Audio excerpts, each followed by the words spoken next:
அதே மாதிரி விவசாயிகள் பார்த்திங்கன்னா இந்த களைக்கொல்லி ஒன்று அடிப்போமே ரவுண்டப்பா, உலகத்திலே மோசமானது அதுதான். நீங்கள் ஒரு தடவை நிலத்தில் அடிச்சிட்டிங்கன்னா 4 மாதத்துக்கு எதுவும் அதில் வராது, ஒன்றும் செய்ய முடியாது. ஆனால் நம்ம திருப்பி அதை தான் செய்வோம்.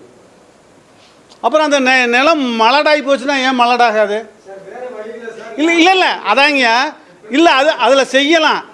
நீங்கள் உங்கள்கிட்ட இருக்க மாட்டு கோமியத்தோடு கொஞ்சம் எலுமிச்சம்பழத்தையும் கொஞ்சம் மிளகாயும் கலந்து அடிச்சிங்கன்னாவே அது சரியாக போயிடும். நமக்கு அதுக்கு பொறுமை இல்லை.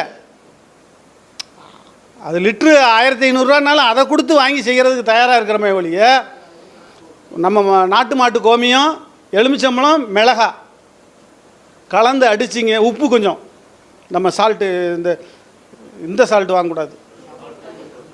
சாப்பாட்டு சாப்பிட்னா கல் உப்பு நம்ம முதல்ல மூட்டையில் வாங்குவோம் பார்த்தீங்களா? கல் உப்பு முதல்ல மூட்டையில் வரும்ல.